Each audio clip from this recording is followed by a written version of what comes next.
Good morning and good evening friends. चलिए friends, अपने set में आगे क्वेश्चन बढ़ने से पहले मैं आप लोगों को एक बात बता दूं।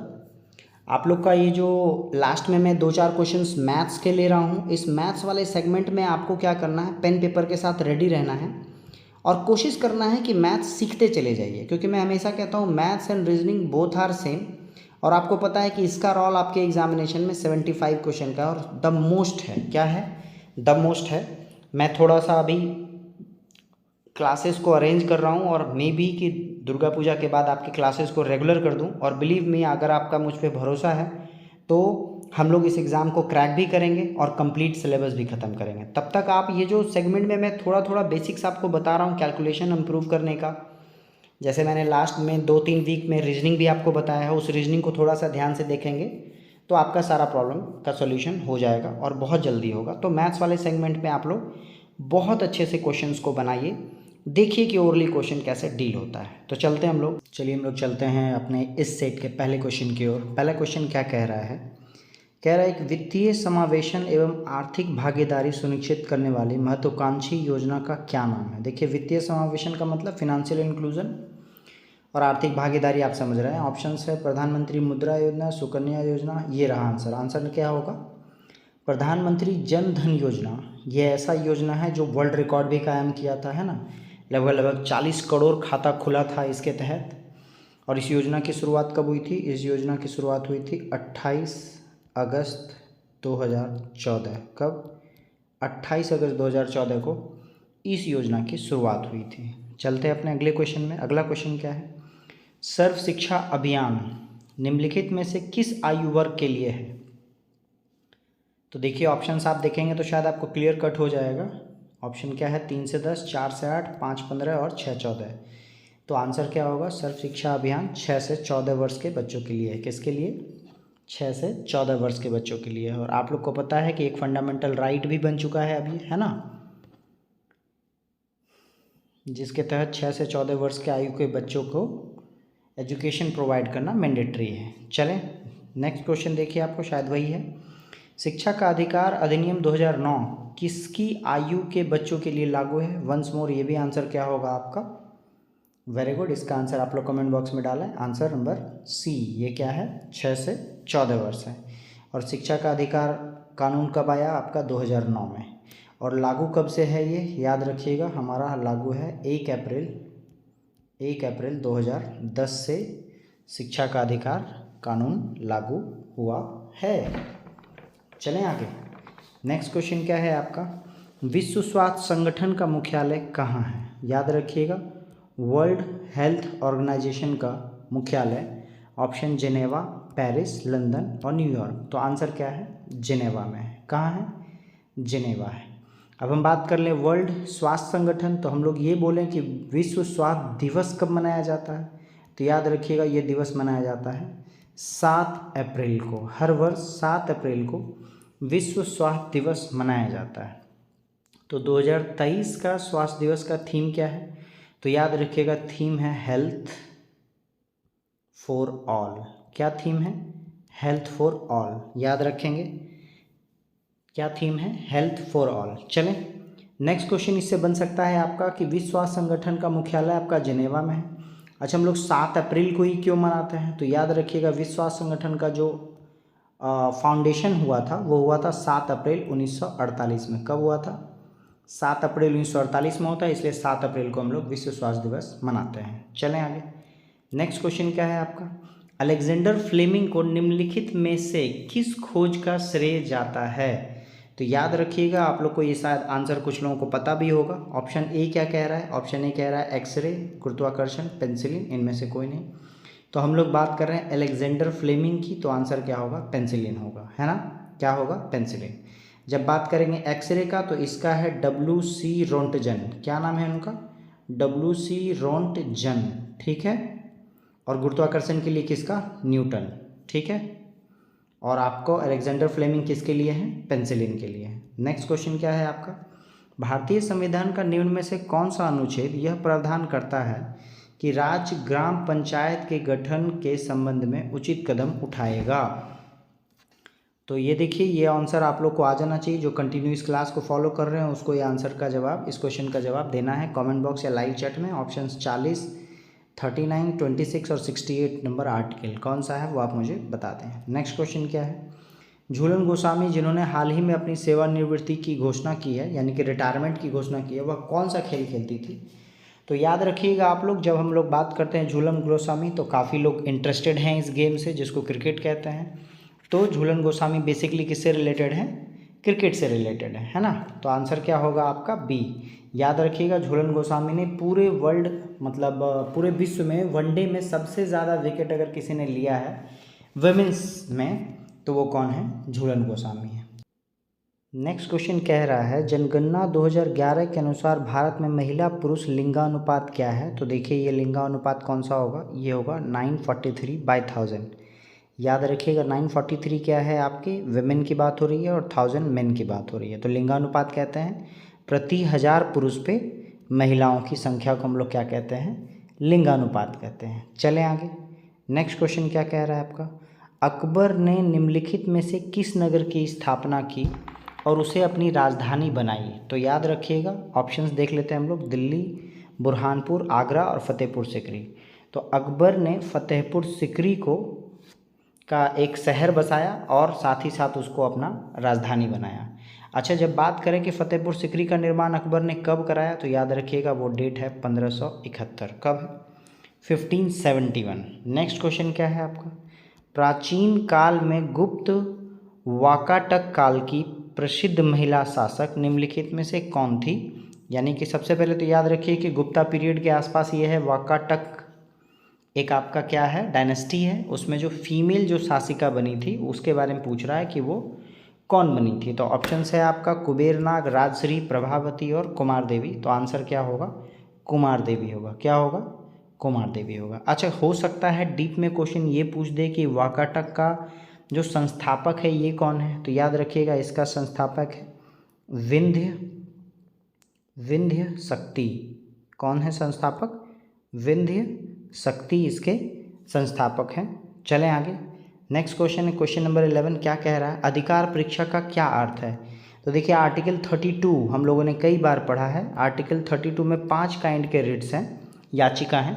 उसमें से एक याचिका है जिसको अधिकार परीक्षा कहते हैं। इसमें आपके अधिकार के बारे में पूछा जाता है कि आप अगर कोई काम कर रहे हैं तो किस अधिकार से कर रहे हैं। तो देखिए आपका आंसर क्या होगा, पहला नंबर आंसर, वेरी गुड, किस अधिकार से। नेक्स्ट क्या है, एक्साइज ड्यूटी लगाया जाता है। तो देखिए इकोनॉमिक का ये वापस से एक टर्म है। एक्साइज ड्यूटी किस प्रकार का टैक्स है, तो याद रखिएगा इनडायरेक्ट टैक्स है। कैसा है, इनडायरेक्ट टैक्स है, मतलब अप्रत्यक्ष कर है।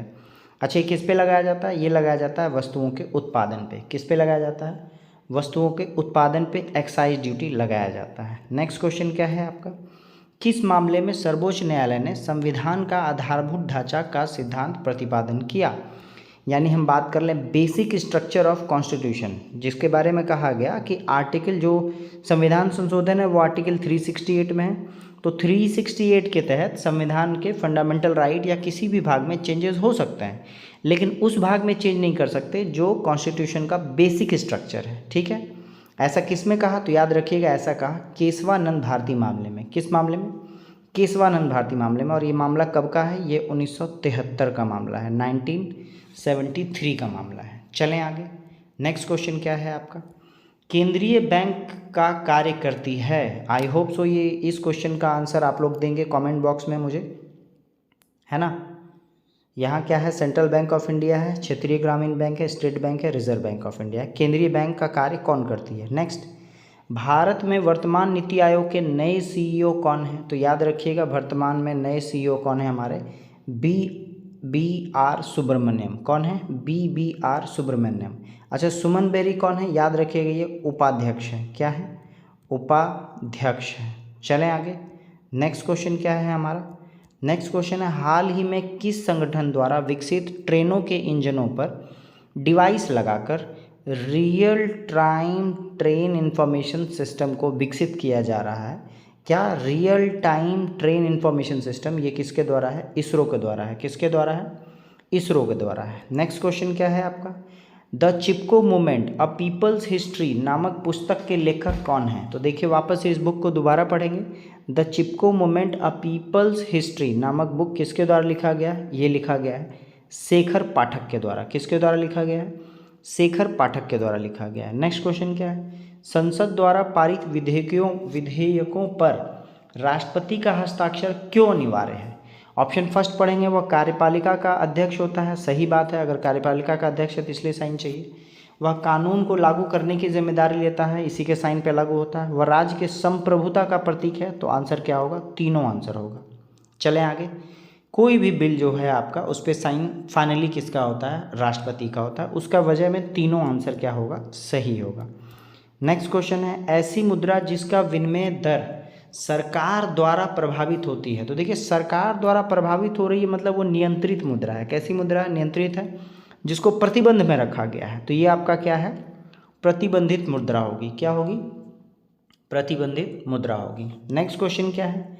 बुल और बियर शब्द किससे संबंधित है? तो आजकल मेरे हिसाब से इस क्वेश्चन का आंसर आप सभी को पता होना चाहिए। ऑप्शन क्या है? Stock market, banking, internet trade और विदेश व्यापार। तो आंसर क्या होगा? बुल और बियर है, स्टॉक मार्केट से रिलेटेड है। किससे है? स्टॉक मार्केट से रिलेटेड है। नेक्स्ट क्वेश्चन क्या है आपका? राज्य चुनाव आयोग नगर पालिका चुनाव किस अनुच्छेद के अधीन संचालित व नियंत्रित करता है तथा उसका अधीक्षण करता है? तो देखिए, जैसे ही नगर पालिका के बारे में बात आ रही है तो आंसर में हम लोगों को ऑलवेज देखना होगा आर्टिकल 243 से 243 तक। ठीक है, इतने के बीच में देखना है कि इसमें से कोई आर्टिकल है या नहीं है। तो देखिए, ऑप्शन नंबर ए कह रहा है 243 क्या कह रहा है? ZA। तो आंसर अगर हम ऑप्शन के हिसाब से चलें तो आंसर इजीली हमारा आ गया। कौन सा है? ZA। तो ऑलवेज याद रखिएगा कि नगर पालिका का चुनाव से रिलेटेड, क्योंकि अब क्वेश्चन थोड़ा डीप में पूछ रहा है, तो वो किस में है? 243 में है। ठीक है। अच्छा, अगर आपसे क्वेश्चन पूछ दे कि नगर पंचायत की जगह पंचायत में जो चुनाव है, पंचायत में अगर चुनाव है वो किस आर्टिकल में है? तो याद रखिएगा 243 में है। किस में है? के में।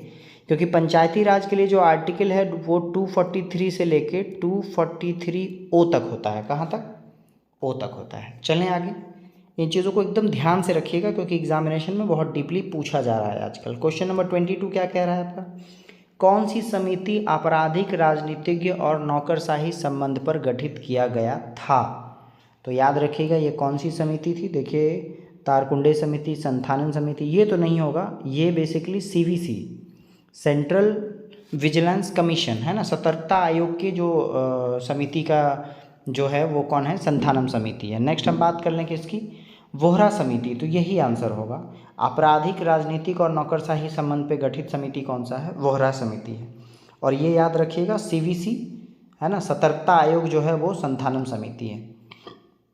चलें आगे। नेक्स्ट क्वेश्चन क्या है? बिहार का वह जिला कौन है जहां महिलाओं की संख्या पुरुष से अधिक है? इसका मतलब जहां जो सेक्स रेशियो है ना, लैंगिक अनुपात है, वो ज़्यादा है, प्लस में है। तो याद रखिएगा वो कौन सा है? वो है आपका गोपालगंज जिला। कौन सा है? गोपालगंज जिला। 2011 के जनगणना के अनुसार गोपालगंज जिला में जो लैंगिक अनुपात है वो 1021 है, यानी 1000 लड़कों पे 1021 क्या है? लड़कियां हैं। ठीक है, चलें आगे। अच्छा, जब सबसे ज़्यादा लिंगानुपात गोपालगंज है तो सबसे कम कौन सा है? याद रखिएगा सबसे कम है मुंगेर। कौन है?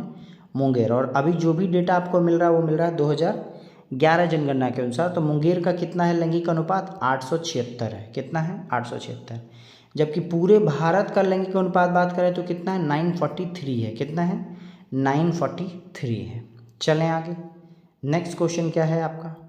नेक्स्ट क्वेश्चन है आपका, भारत सरकार ने निम्नलिखित में से किस शासक ने अपना प्रतीक लेकर अपनाया है? तो किस शासक से अपना प्रतीक, तो किस शासक का प्रतीक लिया है नेशनल एम्बलम में? तो वो जो आपको 4 शेर नज़र आ रहा है वो किससे लिया है? अशोक से लिया है। किससे? अशोक से। अशोक के सारनाथ में जो सिंह स्तंभ है उसको राजकीय चिन्ह के रूप में भारत सरकार ने अपनाया है। नेक्स्ट क्वेश्चन है, दिवाली घोषणा किसने और कब की? देखिए, ये मोस्ट इम्पॉर्टेंट क्वेश्चन है, बहुत रेयर आपको मिलेगा, तो थोड़ा ध्यान से इसको कहीं नोट कर लीजिएगा कि दिवाली घोषणा जो है वो लॉर्ड इरविन ने 1929 में किया। किसने किया? लॉर्ड इरविन ने 1929 में किया। और उस समय बताया कि भारत को नियत समय में अधिराज्य का दर्जा दिया जाएगा। याद रखिएगा, मैंने आपको बताया था कि ब्रिटेन लोग अधिराज्य देने के लिए तैयार थे, लेकिन 1929 के ही कांग्रेस अधिवेशन में जवाहरलाल नेहरू ने अधिराज्य के प्रस्ताव को ठुकराकर संपूर्ण राज्य यानी कि स्वराज की मांग की थी। नेक्स्ट क्वेश्चन क्या है आपका? अगला क्वेश्चन है, प्राचीन पुस्तक इंडिका किसने लिखी थी? तो देखिए, जो लोग कंटिन्यू फॉलो कर रहे हैं क्लास, उनको पता होगा इंडिका पुस्तक किसका लिखा गया है? मेगास्थनीज के द्वारा, है ना। और मेगास्थनीज ने इंडिका पुस्तक में मौर्य साम्राज्य के एडमिनिस्ट्रेशन की बात की थी। किसकी? मौर्य साम्राज्य के एडमिनिस्ट्रेशन की बात की थी। नेक्स्ट क्वेश्चन क्या है? फ्रांसीसी क्रांति का नारा क्या था? तो देखिए, फ्रांसीसी क्रांति में 3 वर्ड थे, 3 वर्ड ही था, तो ये तो आपको नहीं लग रहा होगा। एक राष्ट्र, एक नाथ, एक झंडा। देखिए, ये जो है वो जर्मनी के हिटलर का है। किसका है? हिटलर का है। ठीक है, चलें, ये रहा आपका ऑप्शन, स्वतंत्रता, समानता और बंधुता, है ना। इंडिपेंडेंस, इक्वलिटी एंड फ्रेटर्निटी, ये आपका क्या है? फ्रांसीसी क्रांति का नारा था। और जब बात करें फ्रांसीसी क्रांति हुई कब थी, तो याद रखिएगा ये हुआ था 1789 में, है ना। 1789 में, 1789 में फ्रांसीसी क्रांति हुई थी और वहाँ स्वतंत्रता, समानता और बंधुता जो है नारा लगाया गया था। अच्छा, एक राष्ट्र, एक नेता और एक झंडा किसने लिया? हिटलर ने दिया था, जर्मनी का। नेक्स्ट है, विश्व का सबसे बड़ा द्वीप कौन सा है? तो याद रखिएगा, विश्व का सबसे बड़ा द्वीप जो है वो है आपका ग्रीनलैंड। कौन सा है? ग्रीनलैंड। याद रखिएगा, इसका नाम ग्रीनलैंड है, बट पूरा का पूरा आइस से भरा हुआ है ग्रीनलैंड। ठीक है, बर्फ से है, उत्तरी आर्कटिक सर्कल में पाया जाता है ये। चले हम लोग, नेक्स्ट क्वेश्चन क्या है आपका? नेक्स्ट क्वेश्चन है आपका, भारत के राष्ट्रपति के बारे में क्या असत्य है? असत्य का मतलब गलत ढूंढना है आपको, और मेरे हिसाब से इस क्वेश्चन का जवाब आप लोग कमेंट बॉक्स में दें जब तक मैं ऑप्शन पढ़ रहा हूँ। ऑप्शन क्या है? न्यूनतम आयु 35 वर्ष है। ठीक है, कार्यकाल 8 वर्ष का होता है, त्यागपत्र उपराष्ट्रपति को देगा, महाभियोग से हटाया जाता है। तो देखिए, वेरी गुड, आपका आंसर आ जाना चाहिए, और आंसर क्या है? कार्यकाल 8 वर्ष होता है। ये गलत है। ओरिजिनली में जो कार्यकाल है वो कितना होता है? 5 इयर्स का होता है। कितने दिनों का?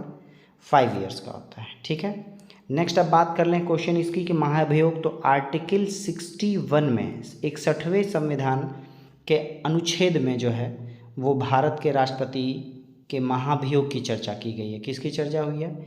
महाभियोग की चर्चा हुई है। नेक्स्ट क्वेश्चन क्या है आपका? स्वतंत्र भारत के प्रथम भारतीय गवर्नर जनरल, बहुत ध्यान से इसको देखेंगे, भारतीय गवर्नर जनरल है, ये कौन है? तो ये हैं आपके सी राजगोपालाचारी। कौन है? सी राजगोपालाचारी स्वतंत्र भारत के प्रथम भारतीय गवर्नर जनरल थे, और प्रथम के साथ साथ प्लस अंतिम भी कर लीजिए, क्योंकि इनके बाद ये पोस्ट क्या 1948 में हटा दिया गया था। चलें आगे, या संविधान लागू होने के बाद। नेक्स्ट क्वेश्चन क्या है? दिलवाड़ा के जैन मंदिरों का निर्माण किसने कराया था? ऑप्शंस क्या क्या है आपका? ऑप्शन है आपका चोलों ने, चालुक्यों ने, चंदेलों ने और राजवंशियों ने। तो आंसर क्या होगा? दिलवाड़ा का जैन मंदिर का निर्माण चालुक्यों ने कराया था। किसने कराया था? चालुक्यों ने कराया था। ठीक है, अच्छा, दिलवाड़ा का ये जैन मंदिर है कहाँ, या दिलवाड़ा कहाँ है, ऐसा बात करें तो दिलवाड़ा आपका राजस्थान में है। कहाँ है? राजस्थान में है दिलवाड़ा। चलें आगे, नेक्स्ट क्वेश्चन क्या है आपका? नेक्स्ट क्वेश्चन है, राष्ट्रपति को निम्नलिखित में से शपथ कौन दिलाता है? तो आई होप सो जो वापस से इस क्लास को फॉलो कर रहे हैं उनको ये क्वेश्चन आता होगा। ऑप्शंस है चीफ जस्टिस ऑफ इंडिया, प्रधानमंत्री, अटॉर्नी जनरल और महाबुद्धिवक्ता। तो इस क्वेश्चन का आंसर क्या होगा? चीफ जस्टिस ऑफ इंडिया जो है वो राष्ट्रपति की शपथ दिलाता है। अगर वो ना रहे तो उसके बाद जो सीनियर मोस्ट होंगे वो कराएंगे। नेक्स्ट क्वेश्चन है, दोहरी शासन नीति को किसने समाप्त कर दिया? देखिए, ये आपकी बात कर रहा है डायरकी सिस्टम, और भारतीय इतिहास को बहुत डीप से पढ़ने पर पता चलेगा डायरकी सिस्टम कई बार आया है और कई बार हटाया गया है ना। लेकिन देखना पड़ेगा ऑप्शन के हिसाब से कि कब हटाया गया। तो याद रखेंगे, डायरकी सिस्टम हटा है लॉर्ड कैनिंग के बाद। किसके बाद? लॉर्ड कैनिंग के आ जाने के बाद डायरकी सिस्टम समाप्त हो गई थी। चलें आगे, भारत के नए केंद्रीय सतर्कता आयोग, अभी मैं इसी की बात कर रहा था, जो संथानम समिति है वो इसी का सिफारिश किया था, CVC, सेंट्रल विजिलेंस कमीशन। ठीक है, आपसे पूछ रहा है कि नए CVC कौन बने हैं, तो याद रखिएगा कौन बने हैं? प्रवीण कुमार श्रीवास्तव जो हैं वो नए CVC बने हैं। कौन? प्रवीण कुमार श्रीवास्तव। नेक्स्ट क्वेश्चन है, पेरियार परियोजना किस राज्य में स्थित है? तो देखिए पेरियार परियोजना ये भी रिसेंट 2 सेट पहले की बात है। मैंने आपको पढ़ाया था कि पेरियार परियोजना किस में है? केरल में है। कहाँ है? केरल में है पेरियार परियोजना। नेक्स्ट क्वेश्चन क्या है आपका? क्वेश्चन नंबर 36 क्या कह रहा है? बटरफ्लाई शब्द किससे संबंधित है? तो देखिए बटरफ्लाई शब्द किससे संबंधित है? क्रिकेट, तैराकी, घुड़दौड़ और निशानेबाजी। तो आंसर क्या होगा? बटरफ्लाई एक तरह का स्विमिंग का प्रकार है, तो आंसर क्या होगा? तैराकी होगा। कौन सा? तैराकी होगा। नेक्स्ट क्वेश्चन क्या है? 8 अक्टूबर को प्रतिवर्ष क्या मनाया जाता है? तो याद रखेंगे 8 अक्टूबर को प्रतिवर्ष हम लोग मनाते हैं। ऑप्शंस क्या क्या है? वायुसेना दिवस, पृथ्वी दिवस, भारतीय नौसेना दिवस और थल सेना दिवस।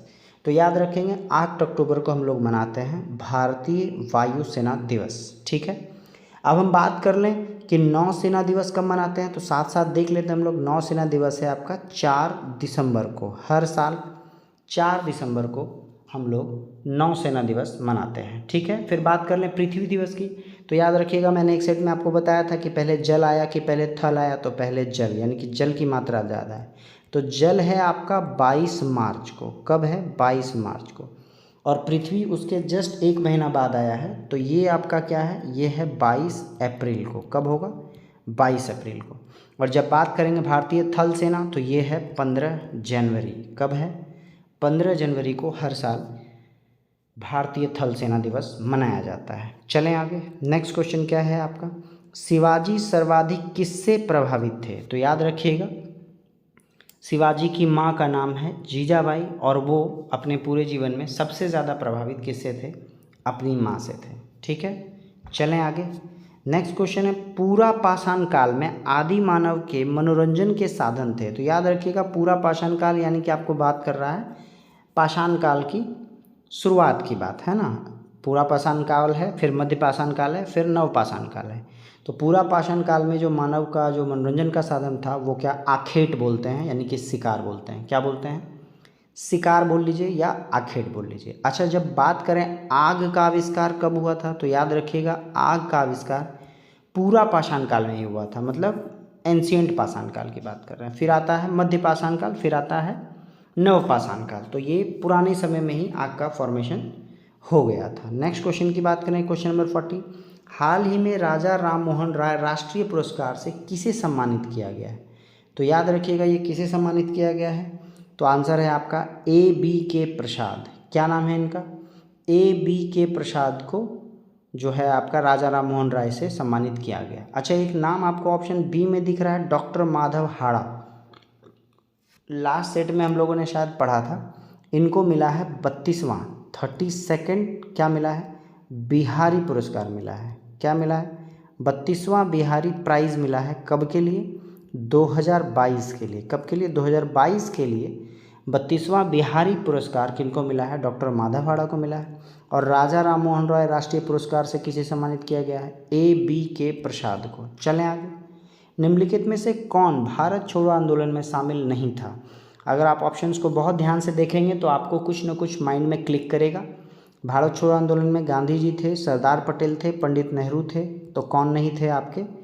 वो थे आपके B.R. अम्बेडकर साहब, जो भारत के प्रथम लॉ मिनिस्टर बने थे, है ना, कानून मिनिस्टर बने थे। नेक्स्ट क्वेश्चन क्या है आपका? लोधी वंश का संस्थापक कौन है? तो याद रखिएगा ऑप्शंस में आपको दिख रहा होगा 3 लोधी है। तो इब्राहिम लोधी तो 1526 में पानीपत के युद्ध में था, है ना। आपको पता होना चाहिए कि बाबर ने इब्राहिम लोधी को ही हराया था। तो ये तो ऑप्शन आपका ख़त्म हो गया। तो अब बच गया बी और सी। तो आंसर क्या होगा? सी।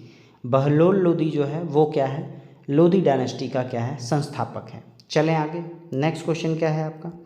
केंद्रीय पशु चिकित्सा अनुसंधान संस्थान कहाँ स्थित है? यानी जो एनिमल्स है उसको लेकर जो है रिसर्च सेंटर है वो कहाँ है? ऑप्शन है उत्तर प्रदेश, उत्तरांचल, पश्चिम बंगाल और हरियाणा। आंसर क्या होगा? आंसर है उत्तर प्रदेश है। उत्तर प्रदेश में केंद्रीय पशु चिकित्सा अनुसंधान केंद्र है। नेक्स्ट क्वेश्चन है, तमिलनाडु में जाड़ों में वर्षा क्यों होती है? तो देखिए तमिलनाडु में जो जाड़ों में वर्षा होगी वो होगी उत्तर पूर्व मानसून की वजह से। किसकी वजह से? उत्तर पूर्व मानसून की वजह से तमिलनाडु में जाड़ों में यानी कि ठंडे में भी बारिश होती है। नेक्स्ट क्वेश्चन है, मीनम बाकम अंतर्राष्ट्रीय हवाई अड्डा किस राज्य में है? तो देखिए ये आपको दिख रहा होगा, ये ऐसा नाम है जो ना पश्चिम बंगाल का नज़र आ रहा है ना दिल्ली का, तो यानी कि साउथ के 2 जगह हैं। तो आंसर क्या होगा? आंसर होगा आपका तमिलनाडु में मीनम बाक्कम अंतर्राष्ट्रीय हवाई अड्डा स्थित है। चलें आगे। नेक्स्ट क्वेश्चन क्या कह रहा है आपका? हर्षवर्धन की आत्मकथा निम्नलिखित में से किसने लिखी? तो ये देखिए आपने पढ़ा होगा किसके बारे में, ऑप्शन देख लेते हैं। ऑप्शन है आपका फिरदौसी, वानभट्ट, वराहमिहिर और इनमें से कोई नहीं। तो आंसर क्या होगा आपका?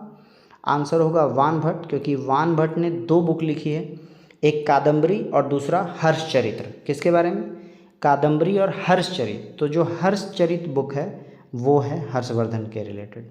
तो हर्षवर्धन की आत्मकथा किसने लिखी है? वानभट्ट में लिखी है। नेक्स्ट क्वेश्चन है, अंतर्राष्ट्रीय मैन पुरस्कार के लिए चयनित होने वाला पहला हिंदी उपन्यास रेत का उपाधि के रूप में किसके द्वारा अनुवाद किया गया? देखिए आपसे पूछ रहा है ट्रांसलेटर कौन है जिसे मैन पुरस्कार अंतर्राष्ट्रीय 2022 से सम्मानित किया गया? तो ऑप्शन है गीतांजलि श्री, जेला रोडेल, जॉर्जिया गोस्पोदिनोव और डेजी रॉकवेल। तो आंसर होगा क्या? डेजी रॉकवेल ने इसका अनुवाद किया इंग्लिश में टॉम्ब ऑफ सैंड में। ठीक है, रेत की समाधि। और रेत की समाधि लिखा हुआ किसका है? तो याद रखिएगा ये लिखा हुआ है गीतांजलि श्री का। इसको इंग्लिश में अनुवाद किया डेजी रॉकवेल ने और उसके लिए इनको मान बुकर पुरस्कार अंतर्राष्ट्रीय मिला है। चलें 2022 का।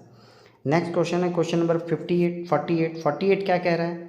48 कह रहा है आपका कि निम्नलिखित में से किसने हैदराबाद की 4 मीनार का निर्माण कराया है? तो आपसे पूछ रहा है हैदराबाद के 4 मीनार का निर्माण किसने कराया? ऑप्शन से हुमायूं, अकबर, मोहम्मद आदिल शाह और मोहम्मद कुली कुतुब शाह। तो आंसर क्या होगा? आंसर होगा मोहम्मद कुली कुतुब शाह ने हैदराबाद में 4 मीनार का निर्माण कराया। अच्छा कब कराया? तो ये कराया 1591 AD में। कब कराया? 1591 AD में 4 मीनार का निर्माण कराया। नेक्स्ट क्वेश्चन है आपका, किस राज्य ने भारत के पहले आर्टिफिशियल इंटेलिजेंस स्कूल का उद्घाटन किया? तो फर्स्ट जो है AI school, artificial intelligence school का उद्घाटन कौन करेगा? हम लोग को पता है ये कौन है? केरल है। कौन है?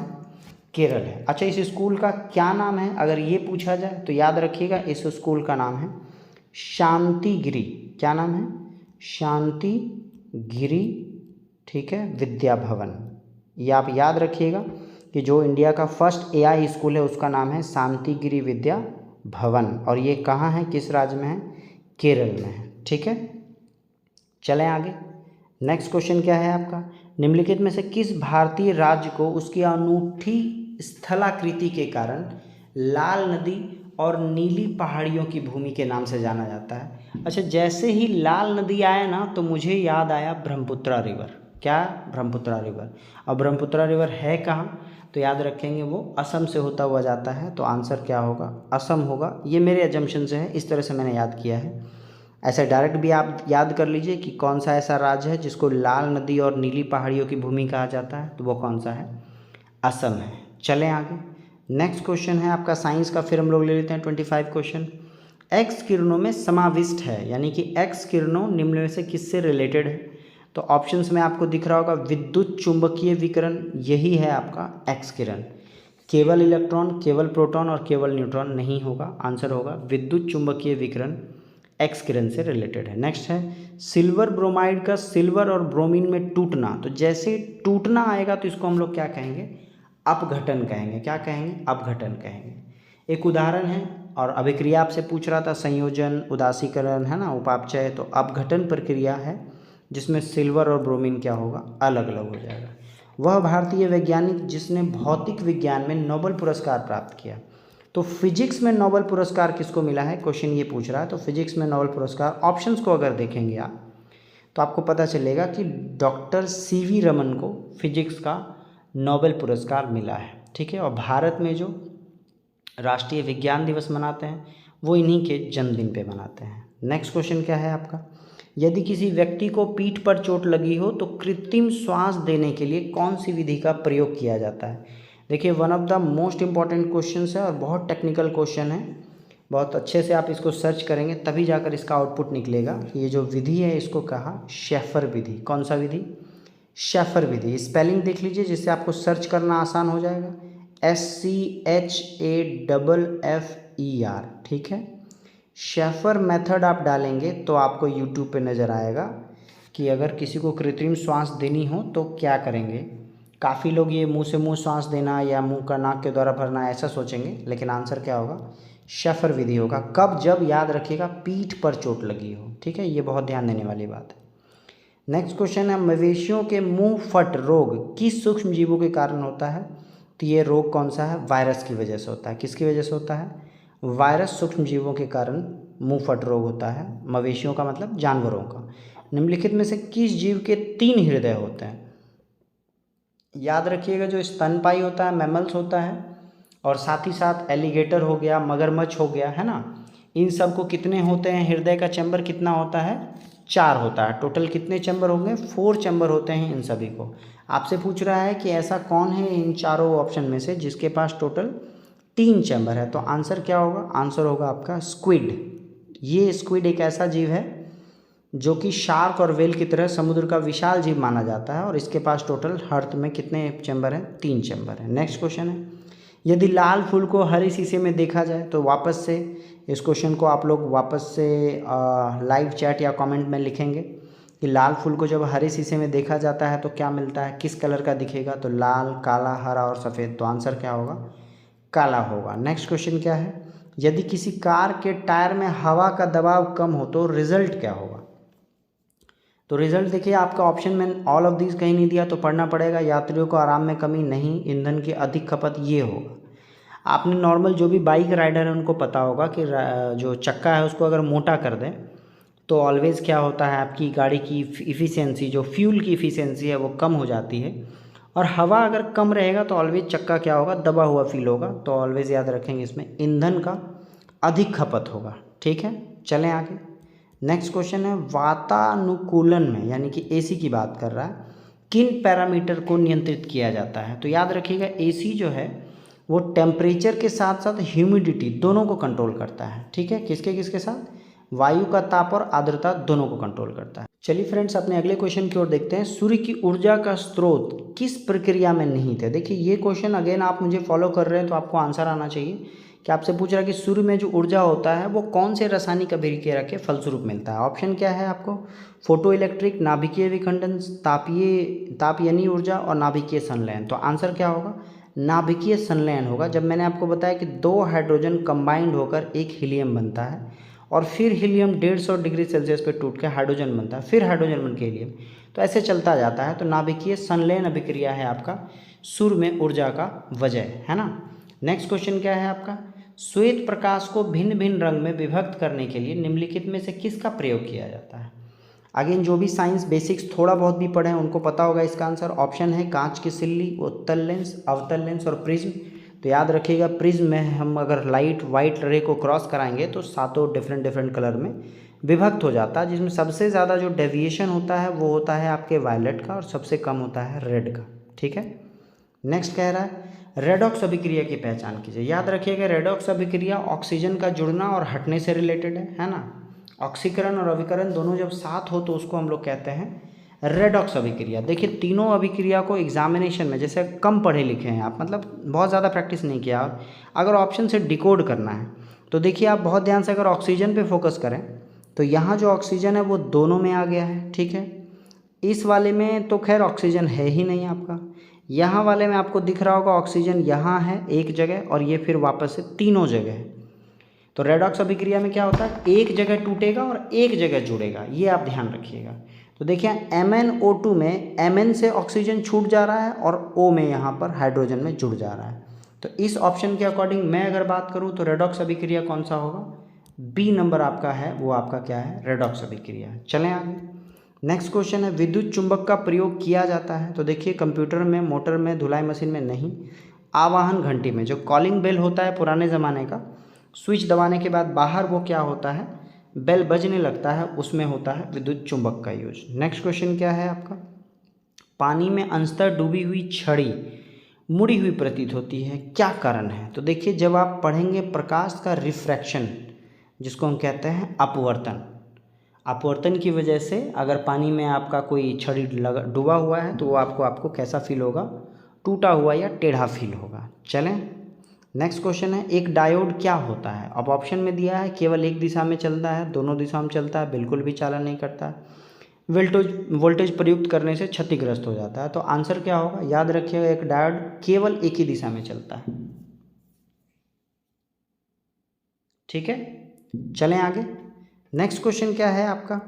कृत्रिम वर्षा कराने के लिए बादलों पर निम्नलिखित में से कौन सा यौगिक छिड़का जाता है? और चाइना ने इसका इस्तेमाल अपने यहाँ जो उनका फ्रीडम डे होता है, इंडिपेंडेंस डे होता है, उस दिन करने के लिए किया है, ताकि उसका जो सेरेमनी है वो ख़राब ना हो जाए।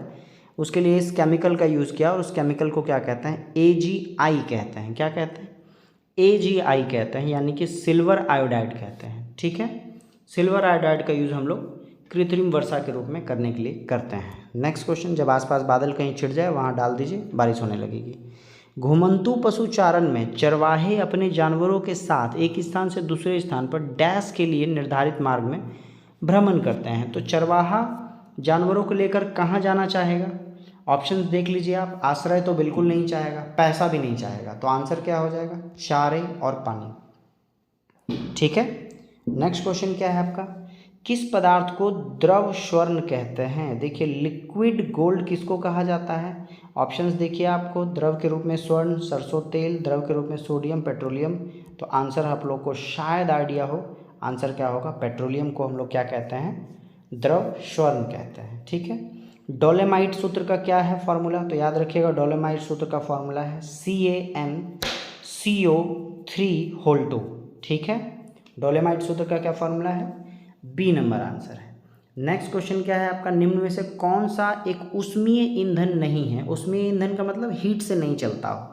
तो देखिए, डीजल इंजन, गैस चलित इंजन, भाप टरबाइन, इन तीनों में हीट का कहीं ना कहीं रोल है।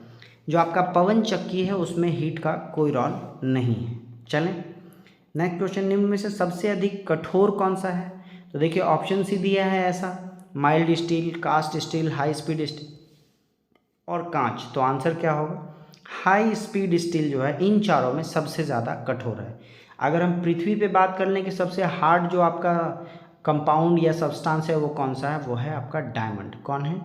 डायमंड, जिसको हम हीरा कहते हैं। चलें, नेक्स्ट क्वेश्चन क्या है? क्वेश्चन नंबर 72, निम्नलिखित में से कौन सा माप उपकरण बिना संपर्क के, देखिए इसको टच नहीं करना है, का टाइप है, मतलब बिना टच किए हुए हम लोग मेजरमेंट करते हैं, तो वो कौन सा होगा? तो देखिए आपका वो होगा पायरोमीटर।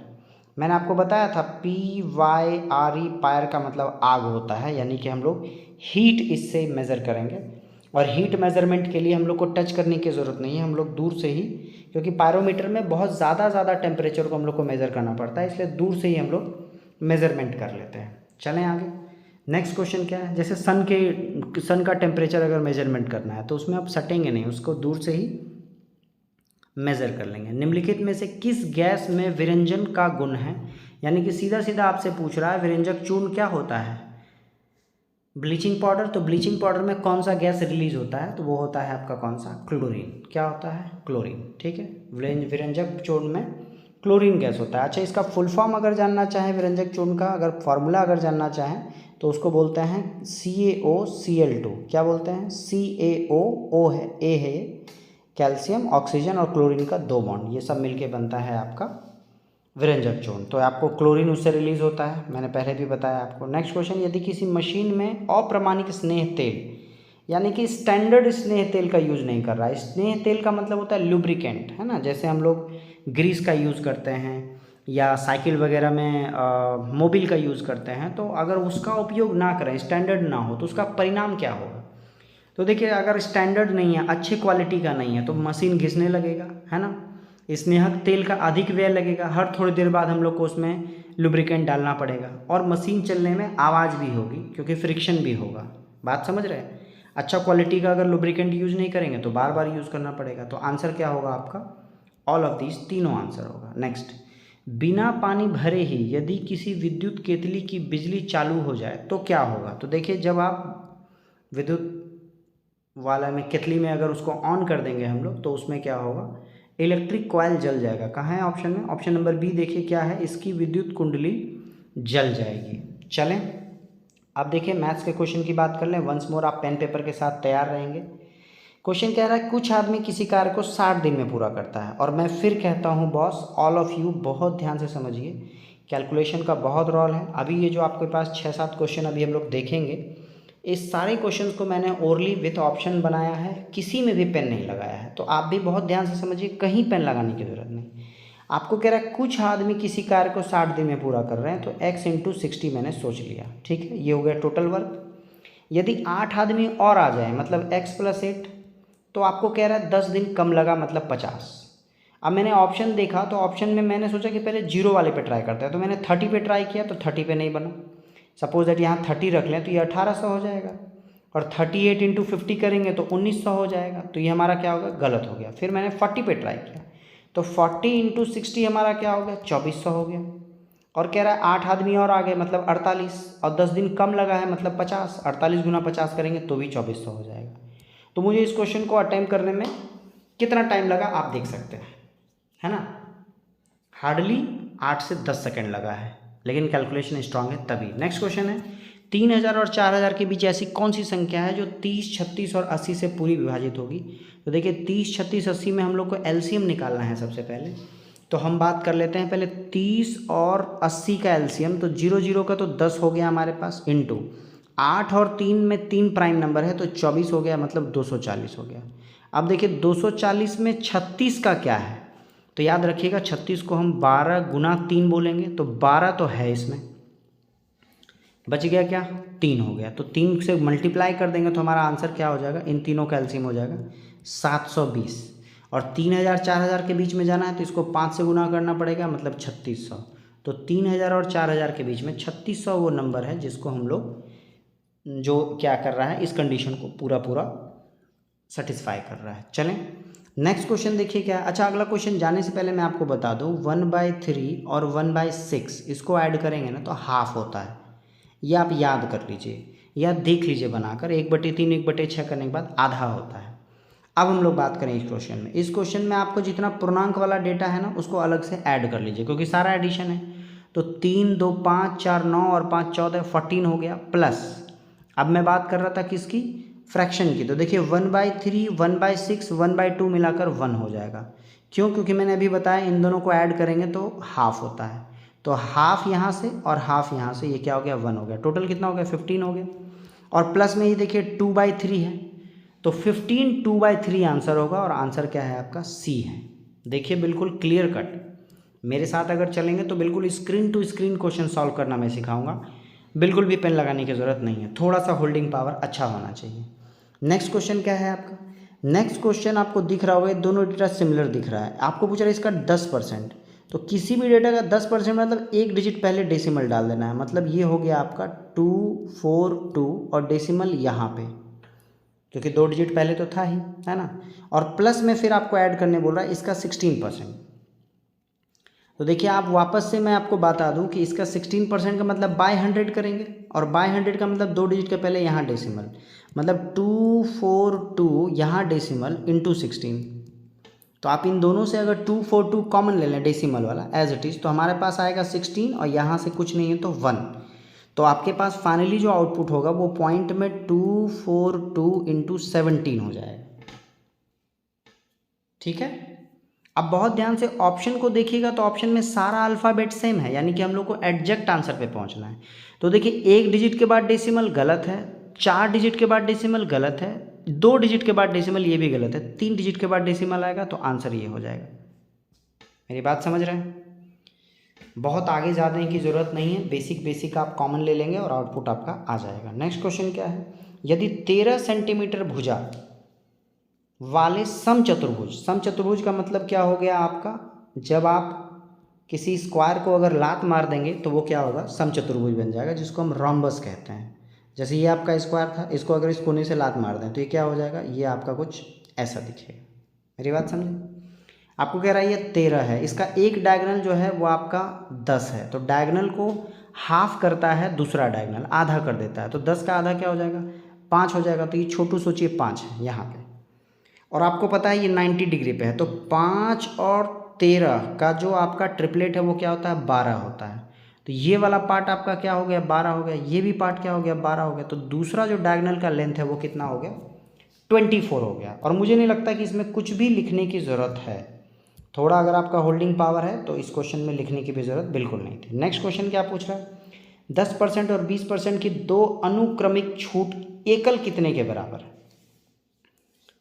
तो आप सबसे पहले क्या करें, बड़े वाले का छूट ले लें। अगर 100 से 20% हम लोग छूट दे दें तो कहाँ आ जाएंगे, 80 पे आ जाएंगे। और 80 से 10% का छूट, तो देखिए 80 का 10% 8 होता है।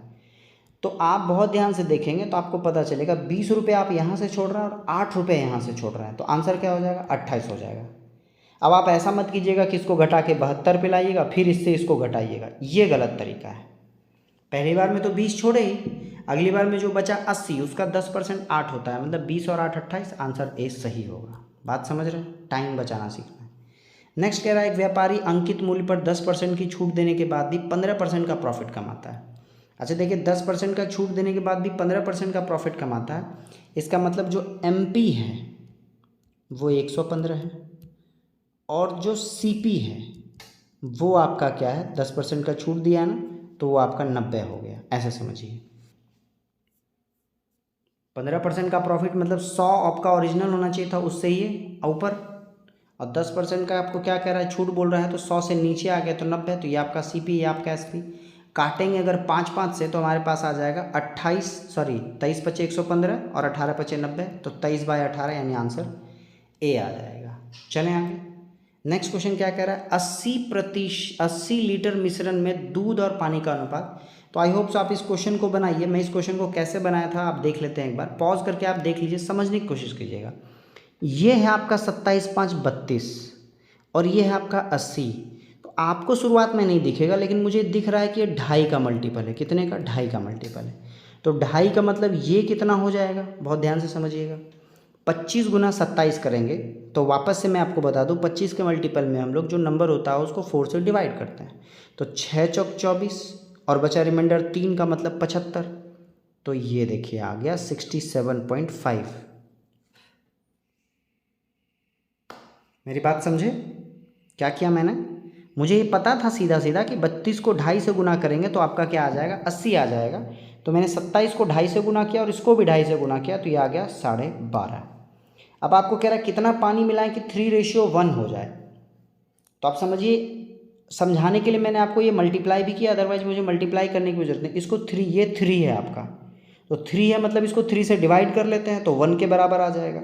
इसको 3 से डिवाइड करेंगे तो आ जाएगा हमारा 3 2 जा 6 और 25 तिया 75, मतलब 22.5।